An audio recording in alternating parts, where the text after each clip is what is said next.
Welcome to a summary of Leading with a Limp, Chapter 10. Interesting title, Defining Your Calling, Three Decisions You Make as a Chief Sinner.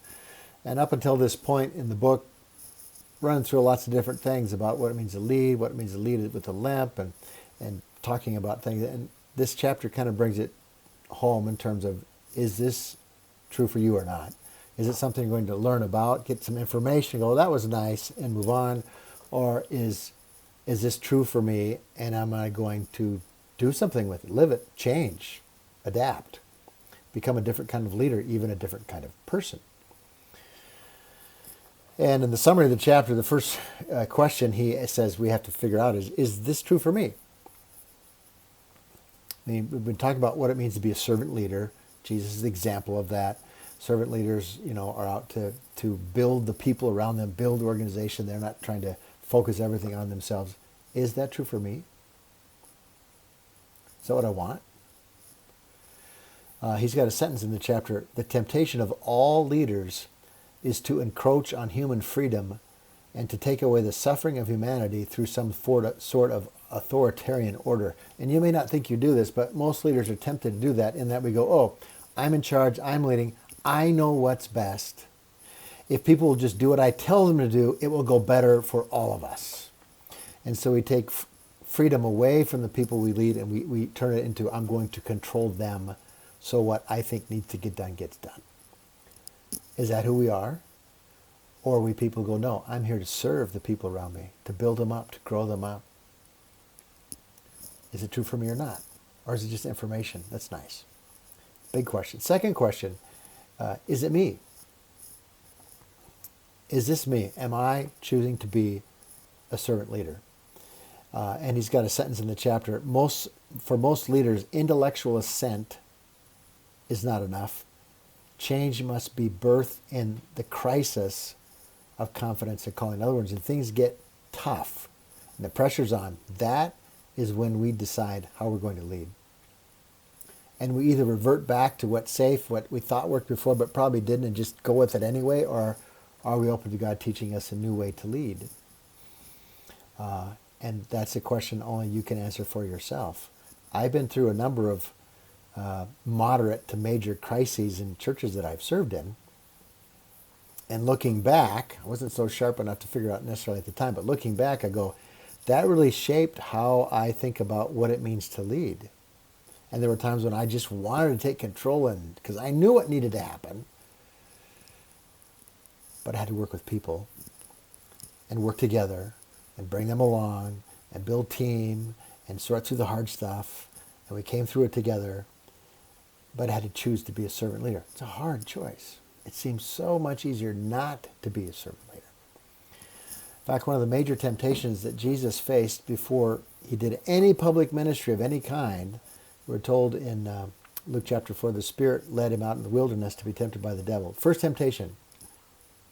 Jesus has been fasting for a long time, 40 days. And Satan comes to him and says, hey, why don't you turn these stones into bread? You're hungry, you're the Son of God, you can do that. And Jesus said, no, man does not live by bread alone, but on every word that comes from God. Well, this is the primary temptation of leaders, is to take our power and our authority and to use it to feed our own appetites. That's the primary temptation of leadership.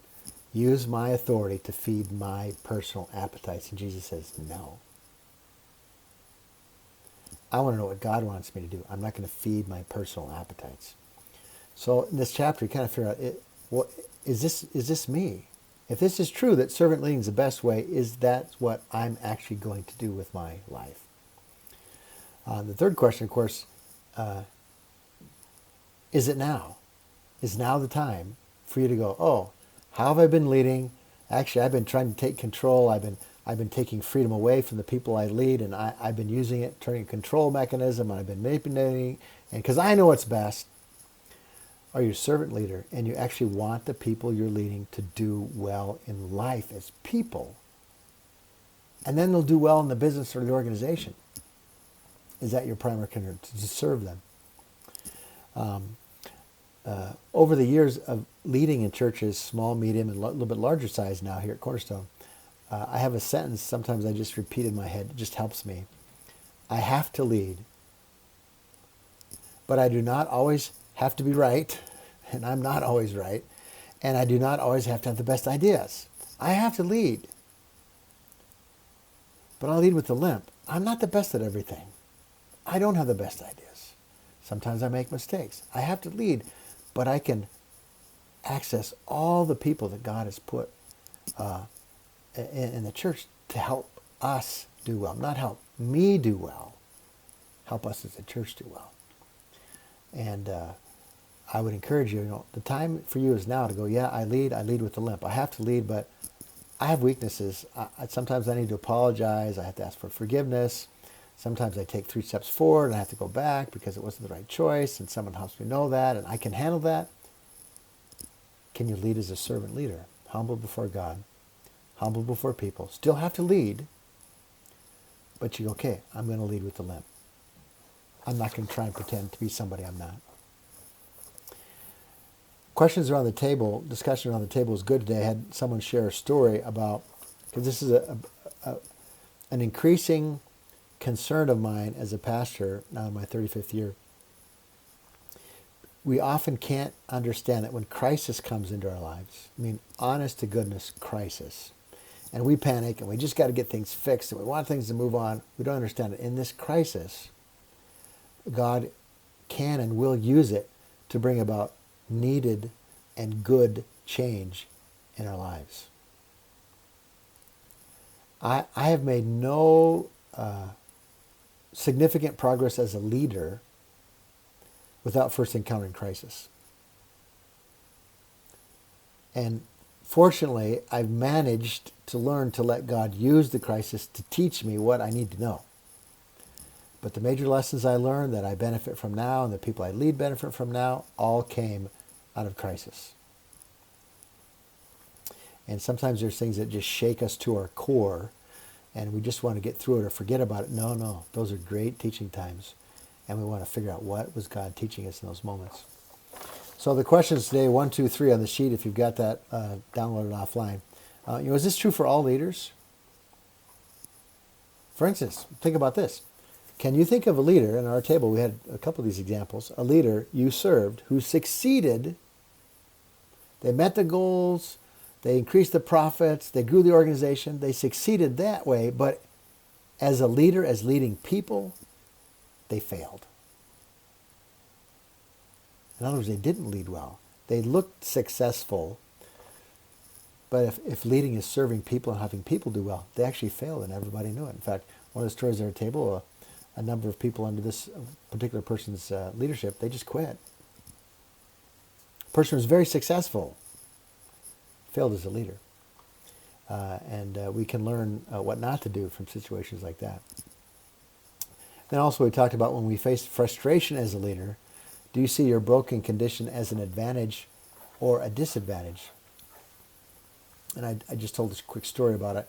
A couple Sundays ago we had a church membership class, and after preaching 3 times on a Sunday morning, I'm just kind of tired.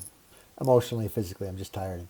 Had to be back at church at 2:30 for 2 hours of directly leading conversation, doing a lot of the talking during that time and steering conversation. By the end of the end of those 2 hours, I'm out of it, and I'm not quite as understanding or as patient as Steve usually is. And one person asked a number of questions, and I was just getting tired of it. So at the end, they asked a question. It was a great question, actually. Nothing wrong with the question. But I kind of made a joke about it that I thought at the time was funny because I was just tired, but it wasn't funny. And I got looks from a couple of the people at the front table were looking at each other like, did the pastor just say that? That's kind of harsh. And I realized, but once something goes out of your mouth as a leader, right, it's gone. And I thought, oh, well, maybe no one really noticed. Maybe the person just didn't take it seriously. And I thought, no, Steve, bad leading. You were tired, and you should have just said, I'm sorry, I'm really tired. But I didn't. I just shielded myself with humor. So I had to call this person up and explain, what I'd done, and I was sorry and apologize. That's my brokenness. I get tired. And if I get too tired, I'm going to make mistakes. And I need to apologize. And I did. But you know what? That's great. I apologized. That person forgave me. They said, oh, that's fine. I understand. You had a long day.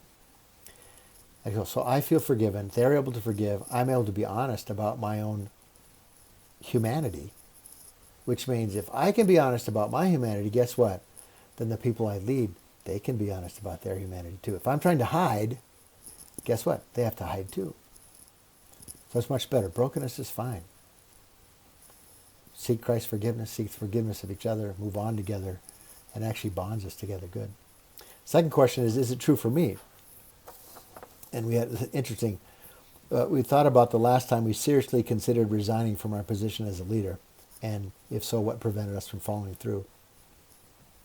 At our table, part of the story I shared was there's been a few occasions in my serving churches when incredibly hard challenges came up. Challenges that one of my key leaders, when we got through it, said, I didn't think we were going to make it as a church. I thought it was just going to blow apart. Very hard time.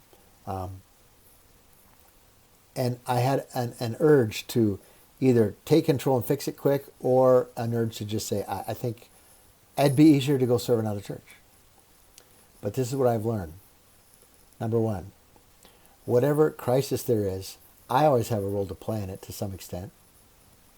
And if I'm a small part of the problem or a big part of the problem and I leave to go to another church, I still bring that part of the problem with me because it's me. The other thing I've learned is there is no greener grass. Grass is just the color that it is. And every church I've ever served has had major challenges. So I've learned I can't run away from them. I have to trust God to bring us through them and trust that He will teach me what I need to learn at this stage in my life to keep doing a decent job of serving Him and serving people. Good discussion. And then number three, is the time now. Is now the time for you to go, you know what? I have not been a servant leader. I have been a leader who takes power and control and want to fix things and make people do stuff that will make me look good. And now's the time for me to shift to be a servant leader. Serve people well, serve God well. One of the questions was recalling a major decision we recently made as a leader. What might have we done differently if we were already committed to leading with a limp? Being honest. Asking for forgiveness. Saying, I'm not good at this. I need help. Who can give us better input than I could give us? It's leading with a limp. First few churches I served in, I didn't ask anybody for advice. I thought I knew what to do. But as I moved through my career, I started asking more and more questions and getting more and more advice and input from people who know a lot more about things than I do. And it's helped me be a better leader, helped me be a better servant leader, and encourage everybody around me because I need what they have to offer. We also said name the people who serve as your top role model in leadership. In what ways do they demonstrate to you that they're each broken and a mess of a leader? And one of the conversations at our table was from a person who has a couple mentors that they meet with occasionally over the years. And they said what really helped them was when they talk with these people, they were honest. Everybody thought they were a huge success, and they're very successful in terms of what they're doing in business and things like that. But they had also experienced major failures at work and in their home. And they're honest about them and about what they learned so they wouldn't go backwards. And the person at our table said, boy, that was really helpful. I thought, boy, that encouraged me to be honest and to learn. And not just to try to be successful, but try and live life well and move through the times of challenge honestly. And then the final one, and actually at our table we didn't get to this one, but think about a person who looks up to you as a role model. What do you think that person says about you?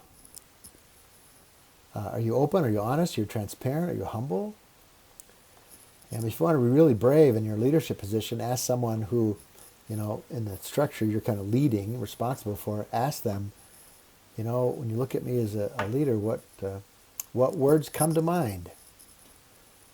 And then just listen.